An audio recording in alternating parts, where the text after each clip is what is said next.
Hitam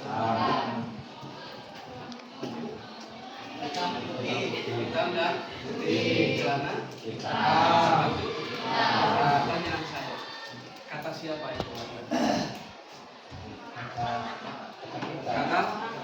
Kata mata.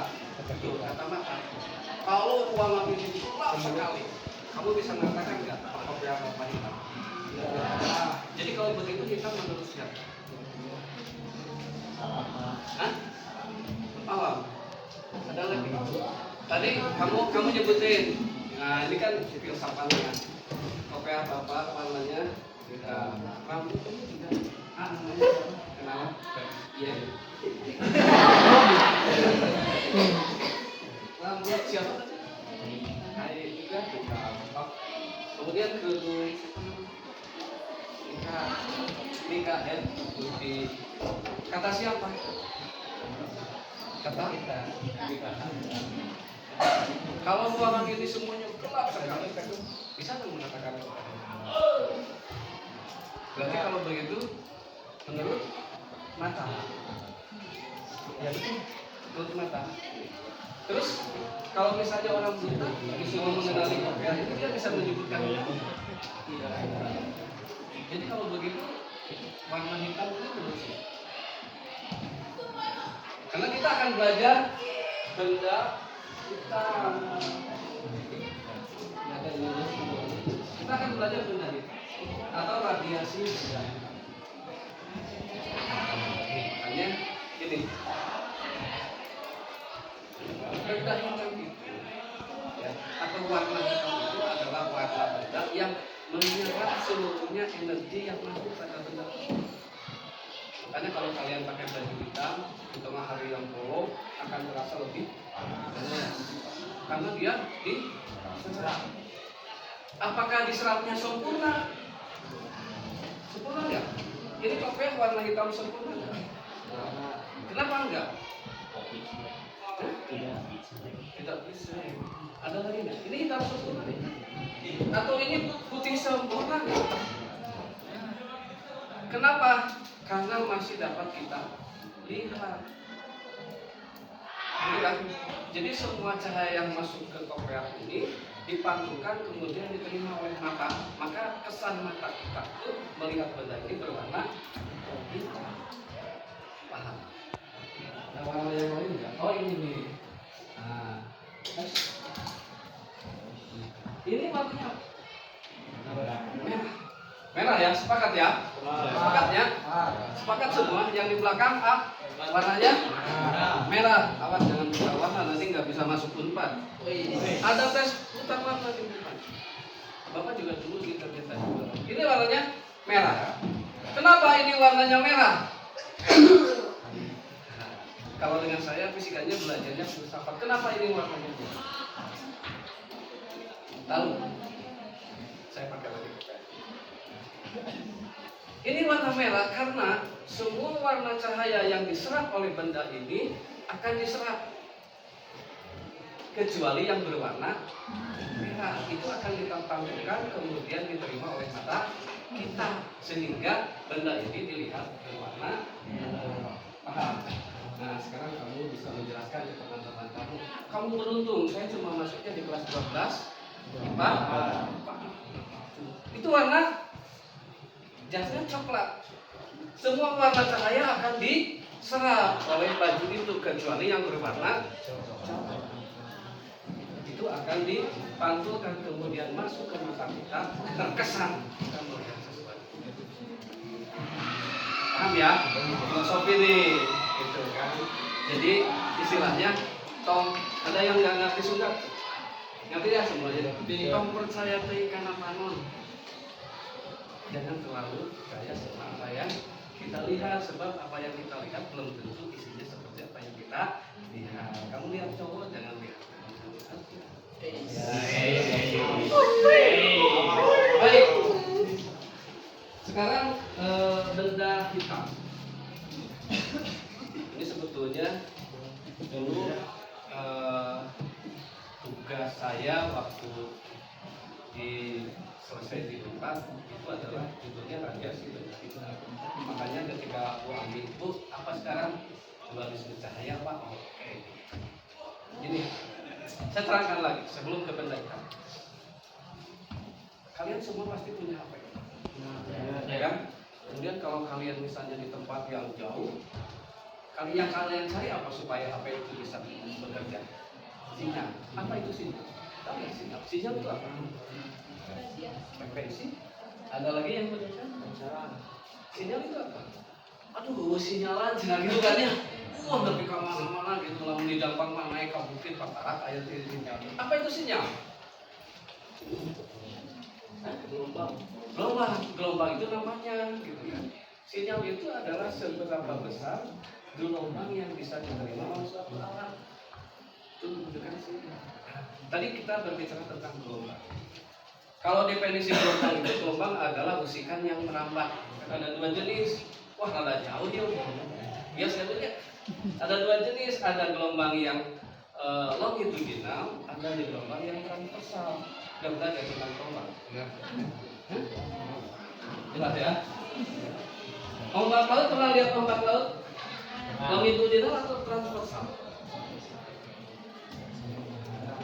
Siapa yang pernah lihat gelombang laut? Longitudinal atau transversal?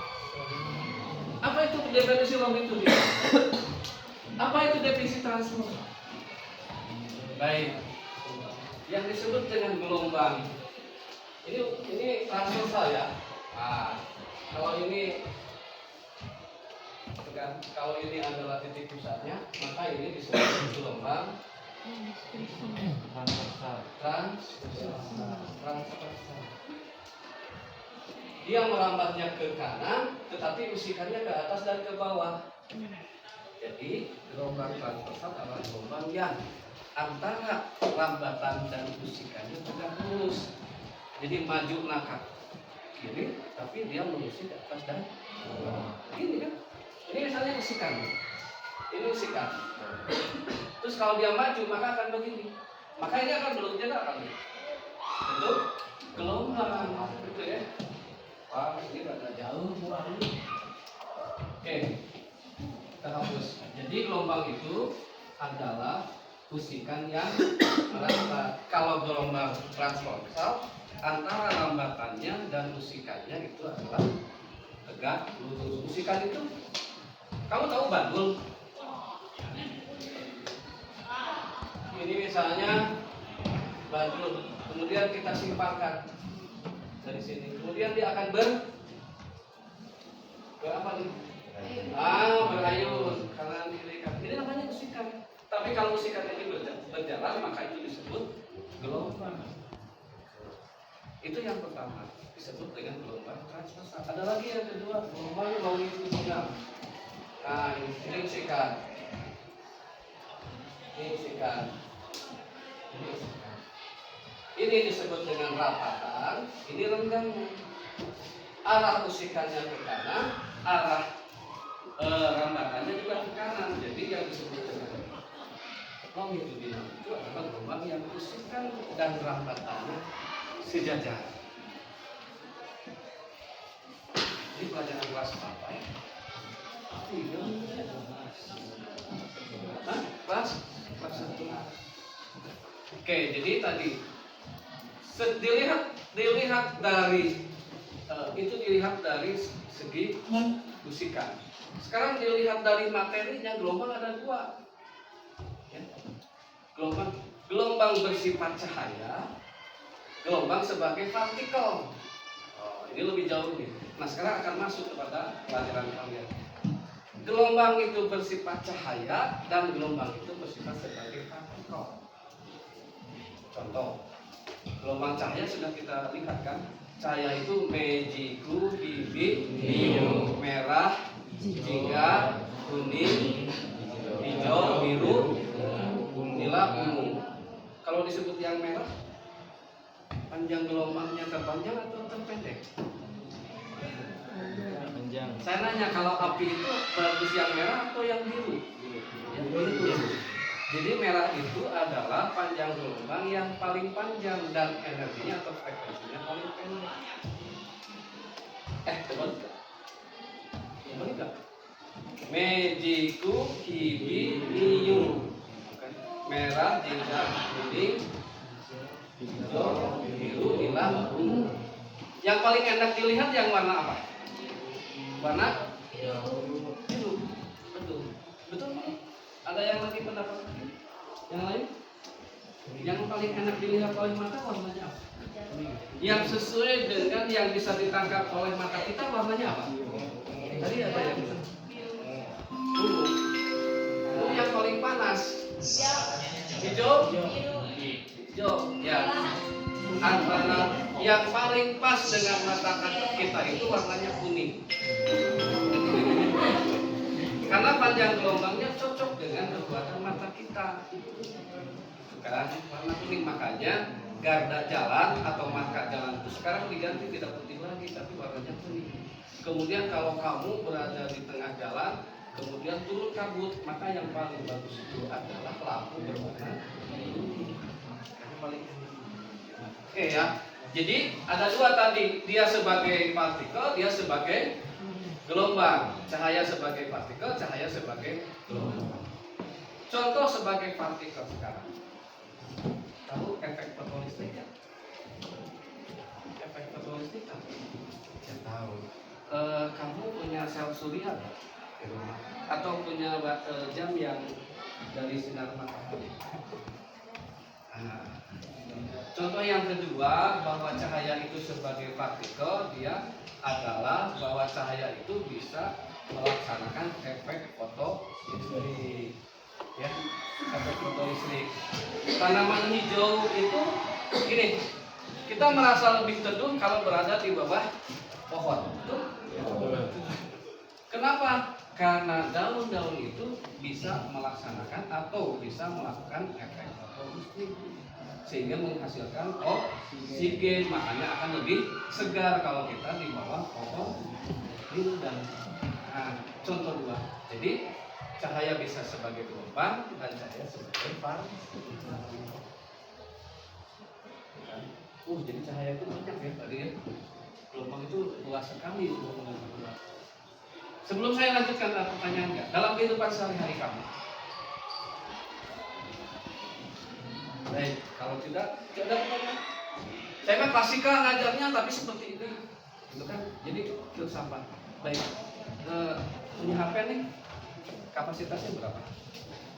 Kapasitas memorinya berapa? 32, 128 atau berapa? Nggak tahu. Ada yang tahu punya HP kapasitasnya berapa? 256 mega gigabyte. Ya artinya apa? Itu apa? Artinya apa? 256 gigabyte berarti 256 miliar byte. Ya. 256 miliar byte. Apa itu? Terdiri dari angka 1 dan 0. 1 0 1 0 1 0 sebanyak 256 miliar buah atau byte. Itu namanya bilangan biner. Pernah belajar bilangan biner?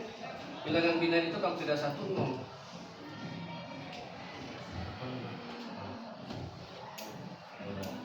Tahu doang. Hebat ya. Angka 4. Oh, saya jadi kemana-mana ngajar nak? Nggak apa-apa, tertawa aja. Angka 4. Angka 4 ya. Tulisannya gini. 4. 4 itu berarti 1 0 1 1 1 0 0. Angka 4 itu 1 0 1 1 1 0 0. Angka 4. Angka hiji. Angka hiji 1, ini dibagi, kalau ini dibagi ya. 1 0 0 0 hiji 2 3 4 5 0 0 lagi 1. Itu namanya angka biner yang terdiri dari 1 dan 0. HP kamu itu bisa menyimpan memori di situ.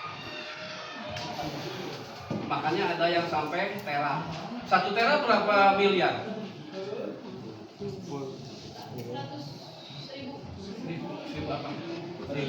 miliar atau 1 triliun. Harus belajar itu bilangan-bilangan seperti itu. Baik, kita lihat. Kita masuk saja sekarang. Benda hitam. Definisinya adalah semua benda atau benda yang menyerap semua energi yang diterimanya. Jadi kalau ada suatu benda, baiklah, suatu benda, katakanlah ini HP. Kalau ini yang disebut dengan hitam sempurna, maka semua cahaya yang masuk ke dalam benda ini masuk semua diterima dan tidak dipantulkan kembali. Jadi kamu tidak melihat. Ya, itu namanya benda hitam sempurna. Jadi kalau ini sempurna nggak ya? Enggak. Kenapa? Masih dapat kita lihat. Kopiah ini sempurna nggak? Enggak. Kenapa? Masih dapat kita lihat. Kalau benda kopiah ini hitam sempurna, maka dia tidak akan bisa dilihat karena tidak ada energi yang dibalikan, karena tidak ada energi yang dipantulkan. Contohnya, misalnya jendela rumah kita kalau dilihat dari, baik, kalau dilihat dari tempat yang jauh,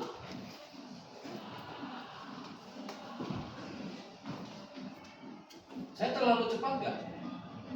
Tidak. Ini adalah kotak, kemudian di sini ada lubang. Ya. Kemudian masuklah energi ke sini, sehingga energi yang masuk ke lubang itu tidak bisa dikeluarkan kembali. Maka lubang kotak itu disebut dengan namanya benda hitam sempurna. Kalau benda hitam sempurna itu, maka besarannya emisivitas. Nah, ini sudah mulai ke rumus nih. Besarnya emisivitas itu antara 0 dan 1.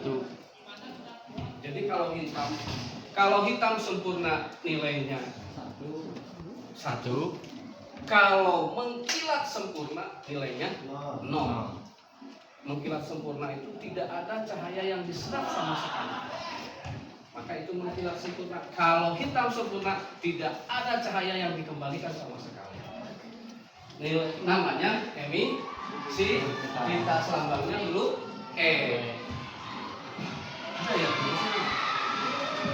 Ada ya. Tapi kamu harus tahu dulu filsafat rumus itu dari mana. Tadi saya sudah jelaskan. Jadi tingkat kehitaman atau tingkat pemancaran suatu benda memancarkan energi tergantung kepada emisivitas. Itu namanya tetapan Stephen Boltzmann. Ini asup ya, karena fisika modern. Tapi kalau kamu masuk teknik IPB atau kamu masuk teknik industri 4, belajar yang kayak gitu. Asik benar, ya. Kamu akan belajar dengan Schrödinger, kamu akan belajar dengan Stephen Boltzmann, kamu akan belajar dengan Tesla, kamu akan belajar dengan Schrödinger, kamu akan belajar dengan Einstein dan sebagainya. Kuliah belajar dia, kan? Baik, jadi tadi dipancarkan sempurna atau diserap sempurna suatu cahaya atau gelombang itu tergantung kepada tingkat emisivitas. Paham? Paham ya? Sebelum saya lanjutkan, ada pertanyaan enggak? Ini rasa-rasanya 13 tahun yang lalu saya harus pede. Nanti kalau kalian jadi guru fisika itu harus pede. Saya belum terus ya Neng ya? Ya belum. Sebab begini, itu tadi tingkat radiasi sesuatu itu tergantung kepada atau disebut dengan banyaknya energi per satuan waktu. Tapi sebelumnya saya nggak akan ke rumus, kita ke filsafatnya dari rumus tersebut. Soalnya gini, sekarang itu kalian harusnya berpikir bagaimana sesuatu, gitu kan? bisa didefinisikan atau sesuatu yang rumit bisa dijelaskan dengan sederhana. Tadi benda hitam itu rumit menjelaskannya, tapi bisa dijelaskan secara sederhana. Nah gini, kalau seseorang bisa menjelaskan sesuatu yang rumit dengan sederhana, kata Einstein bukan kata Bapak, maka orang tersebut paham terhadap sesuatu. Kalau kamu bisa menjelaskan yang disebut dengan demokrasi itu secara sederhana, padahal itu adalah rumit, maka berarti kamu itu paham terhadap demokrasi. Nah sekarang begini, kalau nanti harus ada bedanya nih dengan kelas IPA yang lain karena dijelaskan itu saya. Gitu. Kalau kalian bisa menjelaskan apa itu benda hitam secara sederhana, gitu kan, berarti kamu bisa atau paham tentang energi radiasi suatu benda. Itu aja. Selain daripada itu tergantung pada apa saja, gitu kan. Ini P per T atau P saja atau Q per T. Q per T. Q itu adalah energi, P itu waktu. Nah ini sebanding dengan, kan? Tadi sebanding dengan tingkat emisivitas. Kalau 0 berarti dia apa? Terang atau dia mengkilap sempurna. Kalau 1 hitam sempurna. Pertama tergantung kepada emisivitas. Yang kedua tergantung kepada suhu. Kamu lihat, pernah tahu besi? Jelas tuh. Dari besi 1 kilo jadi kapas 1 kilo berat mana? Sama. Kalau ditinggalkan karena suhu jadi kaki, mas, nyeri, kaki. Ini kan kapas 1 kilo, neng, besi 1 kilo, belum ditimbang berat mana? Lalu ditinggalkan karena suku jadi mana? Suku. Jadi suku banyak nyari besi. Jadi suku ditinggalkan karena suku. Dia jangan usah serius banget. Ya. Baik. Tadi tergantung kepada suhu. Gini. Pernah nggak membedakan besi yang suhunya misalnya 27 derajat dengan besi yang suhunya 1000 derajat? Warnanya beda nggak? Warna yang kalau 1000 derajat apa? Merah ya. Kalau yang 27 derajat besi ya hitam ya. Nah jadi pancaran energi itu tergantung kepada suhu permukaan. Semakin tinggi suhu permukaan suatu benda, maka dia akan memancarkan energi semakin besar. Oke. Saya nanya ini, kamu pernah bisa membedakan kak muka orang yang marah dengan muka yang orang yang tidak marah? Bisa nggak? Kalian bisa nggak membedakan muka orang yang marah dengan muka orang yang tidak marah? Kalau yang marah, merah kan? Kenapa dia merah? Wah, karena panas gitu kan, energinya keluar lewat muka. Tolong deh senang gitu. Tolong deh gitu kan. Kenapa tuh? Karena tadi suhu permukaannya tinggi. Anu amak sok ngahegat kan. Ahegat. Mau ningali kabugo di kaleng batu wah geus. Suhunya kan sok aja kamu lihat aja. Kenapa coba? Karena ketika kian ya cerita keraya di luar genteng anak kowe ereng-erengan terus kan ningali kabogo di kaleng batu panas kan? Panas itu parah. Kenapa? Karena ketika itu partikel-partikel tubuh kamu itu bergerak dengan cepat dengan maksimal. Karena bergerak dengan cepat maka akan menimbulkan suhu atau meningkatkan suhu. Karena meningkatkan suhu maka muka akan seperti merah. Ternyata orang ambek bisa dijelaskan untuk fisika, benar tuh? Orang IPA harus tahu.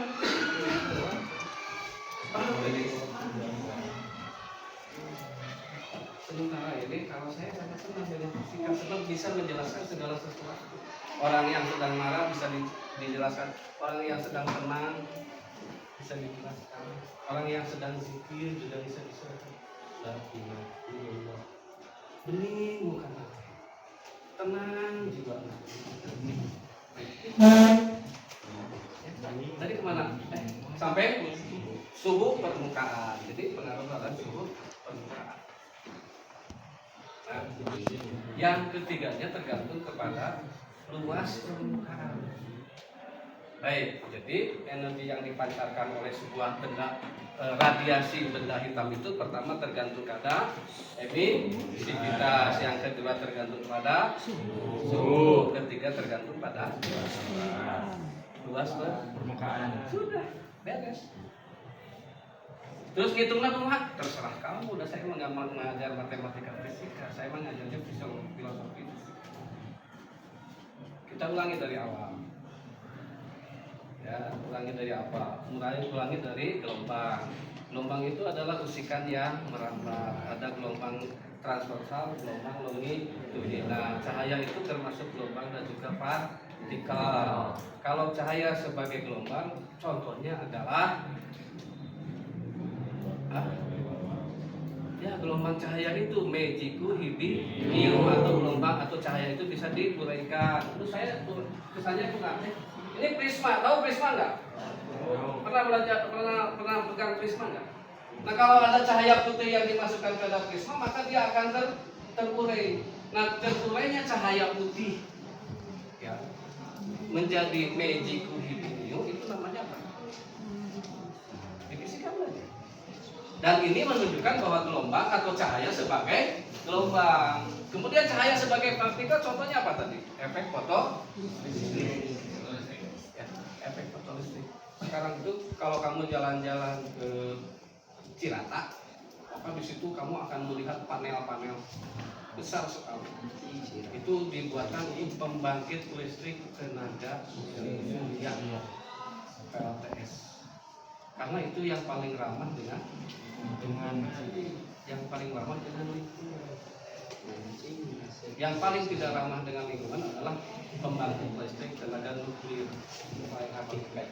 Yang paling ramah itu pembangkit listrik tenaga gelombang. Kalau kamu ke pantai-pantai terutama di Timur Tengah itu sering ada. Ya. Jadi panel-panel atau pembangkit listrik tenaga gelombang. Nah, ya. Jadi contoh yang kedua adalah efek fotolistrik. Nanti saya jelaskan bagaimana efek fotolistrik itu bekerja. Ya. Kemudian cahaya yang benda yang disebut dengan hitam sempurna itu apa nih? Hitam sempurna atau mengkilat sempurna? Hitam sempurna itu apa? Tadi saya contohkan kopea. Kamu bisa melihat kopea enggak? Bisa. Di sini hitam sempurna bukan? Bukan. Kenapa? Karena masih bisa dilihat. Oh, sekarang mah terjawab, jelema bisa ngaleuheung teh gitu. Ada. Ya di TV ada orang bisa ngaleuheung gitu. Nah, jadi yang disebut dengan benda hitam sempurna itu adalah benda yang bisa menyerap seluruh energi yang diterimanya tanpa dipantulkan. Kalau yang mengkilat sempurna, jadi benda yang semuanya, semua energi atau cahaya yang dimasuk keterimanya dia akan pantulkan kembali. Itu mengkilat sempurna.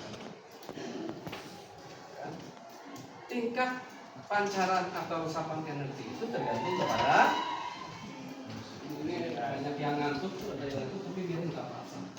Saya nanya namanya siapa? Bisa daya serat atau daya pancar sebuah benda tergantung kepada tadi ada apa? Ada apa nih?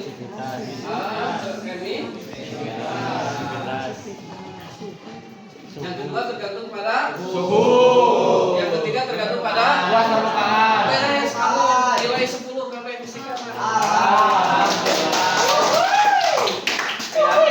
Saya tidak ngajarin matematikanya, ngajarin matematika kamu lebih pintar tadi. Bu Ami, kayaknya cukup ya. Terima kasih atas waktunya.